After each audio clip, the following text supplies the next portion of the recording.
Yes, in elasticity of demand, we'll be learning about price elasticity, which defines with a general formula which says which we are going to use the same elasticity of demand formula, which says that percentage change in quantity divided by EOD, elasticity EOD is equals to percentage change in quantity, percentage change in determinant. But here what determinant we are using? We are using price as determinant. Okay, so the formula changes. अब अगर income elasticity of demand मालूम करना है तो यहाँ पर income आ जाएगा. So basically based on the determinants we are going to change the formula. The variations in the formula will be seen. Okay advertisement है या फिर क्रॉस प्रोडक्ट्स है या फिर टेस्ट है या फिर रिलेटेड प्रोडक्ट्स का कोई भी डिटर्मिनेंट्स आप जो भी यूज़ करोगे यहाँ पर the same thing will be change. Elasticity of demand formula changes with the determinants. Otherwise अगर जनरल आपको क्वेश्चन पूछ रहा what is elasticity of demand, definition must be there and after that the proper like equation which says EOD is equals to the percentage change. Delta is the Greek word basically which means change. So percentage change in quantity divided by percentage change in the determinant. Here determinant we are taking as price. So price elasticity of demand is of 5 types. Okay, the very first is perfectly elastic demand. अब elastic का मतलब क्या है यहाँ पर? We all know that it is change, something which is having impact or change into the demand. Perfectly elastic demand. Here it means that price is the same but the changes are differing. How it is possible? When the price remains same, अब price एक ही है लेकिन quantity change हो रही. कौन से products आएंगे इसमें? ऐसे प्रोडक्ट्स आएंगे जो सीजनल है. Let me give you an example of umbrella. अगर सिंपल एग्जाम्पल, अब आप देखो एम्ब्रेला है. सो यहाँ पर in the graphical representation if you see it's the same law of demand curve का सेम ग्राफिकल रिप्रेजेंटेशन है for all the 5 price elasticity of demand which is having on Y axis which is the price which we are defining and on x-axis we are defining the demand as we did for the demand curve for all the types of price elasticity of demand. Price we are basically we are talking about the factor that is price. Perfectly elastic demand, price का क्या effect रहेगा demand पे, ये 5 जगहों पे भी. Okay, perfectly elastic मतलब यहाँ पर price वही है लेकिन changes हो रहे हैं. But how it is possible? It is possible in the criteria of seasonal products. When the price remains same, price is same over here but there is a change into the demand. Price is same but change is there in the demand. Okay, sorry, demand changes. For example, umbrella hai. Umbrella, if you see, this is during the demand like probably during winter seasons, right? And this is the demand in rainy or summer seasons, right. अगर आप देखो अगर यहाँ पर price तो same है लेकिन demand increase हो रही. अब यहाँ पर प्राइस अगर मैं रखूंगी 100 रुपीज, अब मेरी शॉप पे सेल्स हुए during winter it is was only 2 units. ठीक है, लाइक 2 यूनिट्स बिकॉज यहाँ पर डिमांड क्या है, कम है. अगर अचानक से क्या हो गया, मेरा प्राइस सेम रख रही मैं, the same 110 rupees I am keeping. Okay, 110 rupees का अगर एम्ब्रेला है तो here the demand is changing. During summer season and rainy seasons it is around if I see 70 sales हो रहा और during winter season it is only 2. तो यहाँ पर changes क्या हो रहे हैं, क्वांटिटी में हो रहे हैं लेकिन price is remaining same because the demand is changing because of related to the season and usage of the product and services. That is called as perfectly elastic demand, which says that the price remains same but the quantity changes. Okay, there is a change in the quantity. COVID में भी बहुत सारी चीज़ें हुई जैसे कि government transportation, personal transportation we were not opting more, so probably sorry personal transportation people were opting personal transportation than government transportation but still उसकी demand कम थी लेकिन उसका प्राइस सेम ही था. Okay, here the price is same but the quantity changes based on the seasons and based on the situations. Okay, next is your perfectly inelastic demand. अब inelastic बोल रहे हैं मतलब यहाँ पर चेंज नहीं है. whatever the price changes but the demand of the product don't change. तो यहाँ पर हम ये एग्जाम्पल पढ़े थे हम हमारा when we were discussing about the like demand curve and about the price determinant about the inelastic and elastic. Inelastic मतलब there is no change. अब यहाँ नो चेंज है मतलब आप प्राइस कितना भी कर लो क्वांटिटी उतनी रहेगी. सो बेसिकली ये लाइफ सेविंग ड्रग्स है, मेडिसिन है, पेट्रोल है या फिर नेसेसिटी प्रोडक्ट्स है, ये सारे इसमें जाएंगे जहाँ पर प्राइस में चेंज है रहा but there is no change in to the quantity. Sorry, demand में change, demand is same. Necessity products का एग्जाम्पल रहेंगे या पेट्रोल है, एग्जाम्पल इज योर पेट्रोल और medicine okay, so perfectly in elastic demand the same graphical representation, यहाँ जहां पर हम ये बोल रहे हैं प्राइस के चेंजेस होने से क्वांटिटी में कोई भी चेंज नहीं आएगा। यहाँ पर परफेक्टली इलास्टिक मतलब प्राइस अगर सेम भी रह रहा तो आपकी क्वांटिटी चेंज हो रही। Next is unitary. Unitary means this is moderate one. Basically what is happening, जितना प्राइस चेंज होगा उतनी ही क्वांटिटी, उतनी ही वैल्यू में आपका क्या होगा, डिमांड चेंज होगा। से फॉर एग्जाम्पल ग्रोसरी शॉप्स है, अगर क्वांटिटी अगर आपका प्राइस 50% से चेंज हो रहा तो आपकी क्वांटिटी भी क्या होगी, 50% ही चेंज होगी। यहाँ पर सेम या चेंज ऐसा नहीं होगा, यहाँ पर उतना ही लेवल ऑफ चेंजेस रहेंगे।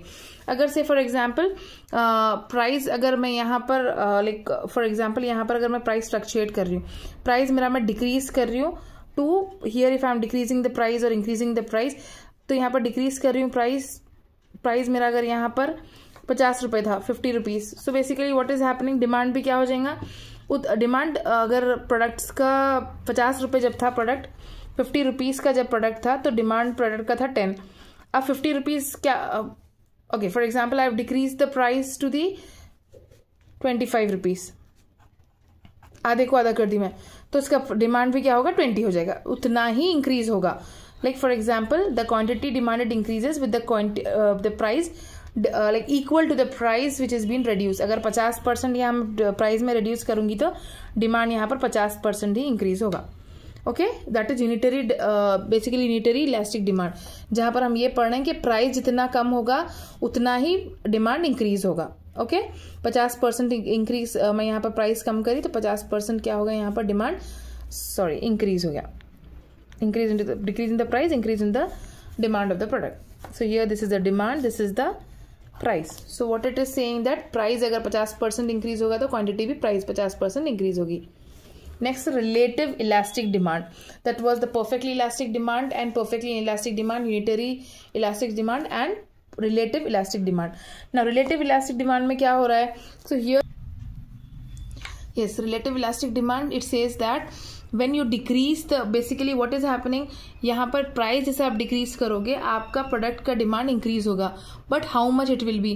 Now let me give you an example. I observe into my company that there was अचानक से 40% इंक्रीज हो गया मेरे प्रोडक्ट की डिमांड में, right. So what I observe that I have decrease the price to the 20%। So what is happening, there was a change to the demand because I have decreased the price of the product, which is generally which we know। अब relative elastic demand क्या बोल रहा है आपको, कि it is saying which is if I calculate the EP is equals to quantity like change to the quantity 40% अगर change हुआ by change to the price, so basically what it will be 2%। तो elasticity of demand कितना हो गया अपना 2 हो गया, right. Value कितनी है अपनी 2 है। फॉर एग्जाम्पल अगर एक शू कंपनी है, it is selling the shoes for rupees, say for example it is selling the shoes for rupees 500, तो आई ऑब्जर्व दैट अगर मैं 500 में अगर मेरे shoes pair of shoes if I am selling, it is having a sales of rupees sales of 2000 pairs per month, but as soon as I decrease the price, अगर मैं कोई offers या discounts रखकर अगर उसका प्राइस 200 कर दूंगी या 250 कर दूंगी, I observe that as soon as I decrease the prices against the demand of the product rises, तो 4000 pairs of shoes will be sold. तो एक स्मॉल चेंज की वजह से क्या हो जा रहा है कि there is a drastic impact on to the change, what do you call as demand of the product। okay, so here what is happening, demand of the product, pricing also changing and the demand also changing and it is having a drastic change। अब आप यहाँ पर देखो, this is clearly defining the law of demand, जहां पर ये बोल रहे हैं कि प्राइस फ्लक्चुएट हो रहा तो डिमांड चेंज हो रही, क्वांटिटी चेंज हो रही, but where as if you see over here price वही था, क्वांटिटी चेंज हो रही थी। यहाँ पर प्राइस चेंज हो रहा था लेकिन क्वांटिटी सेम थी। यूनिटरी में भी क्या हो रहा था, उतना इक्वल चेंजेस हो रहे थे, बट यहाँ पर अकॉर्डिंगली चेंज हो रहा है, यहाँ पर ड्रास्टिक चेंज हो रहा है अगर प्राइस कम हो गया तो। वो वाइस वर्सा क्या होगा, रिलेटिव इनइलास्टिक डिमांड। यहाँ पर इनइलास्टिक डिमांड में क्या हो रहा, आप प्राइजेस लाइक प्रोबेबली आप प्राइस यहाँ पर इंक्रीज करोगे तो डिमांड भी क्या हो जाएंगी, डिक्लाइन हो जाएंगी। That is sorry, inelastic demand में आप क्या, okay, so relative inelastic demand में क्या होगा कि लेस चेंज होगा, लेस चेंज क्योंकि इनइलास्टिक है, नो चेंज और लेस चेंज। इलास्टिक में मोर चेंज हो रहा। अब प्राइस चेंज होते कि क्या हो जा रहा है, बहुत ज्यादा चेंजेस दिख रहे हैं आपको। देखो क्वालिटी में quantity demanded will be having a more changes, where comparatively in relative inelastic demand price change हो रहा है, इंक्रीज हो रहा है, तो भी यहाँ पर क्या होगी, क्वांटिटी लेसर चेंज होगी।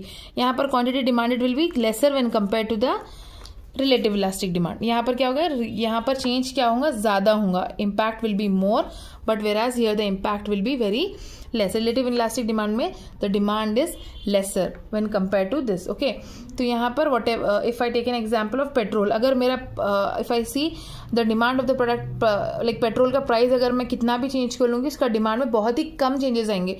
अब like people who used to fill the petrol fill their tanks for like automobile tanks for around 2 or 3 times per day, they might be transportation कोई local transportations use करके they might just reduce the usage, but they won't stop using it. So यहाँ पर क्या होगा कि change बहुत ही कम रहेगा comparatively to this kind of products जहाँ पर change बहुत ही ज़्यादा होगा अगर आप price change करोगे. That is the only difference between these two concepts, which says the relative elastic demand जहाँ पर price change होने से ज़्यादा change different ज़्यादा किस्म का क्वांटिटी डिमांड चेंज होगा और यहाँ पर प्राइस चेंज होने से कम होगा. Okay, so let me explain this thing over here. So here what is happening, if I M increasing the price,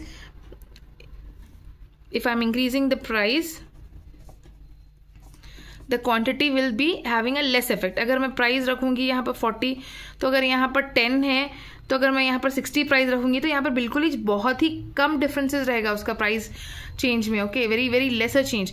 अगर मैं price for example if I am changing the price from 40 to 20, 40, यहाँ पर हम price increase कर रहे हैं ना, 42 अगर मैं 60 कर दूंगी वो प्रोडक्ट का प्राइस, तो it is having a very less change. Usage कम हो जाएगा but we are monetary purchasing that particular product and services.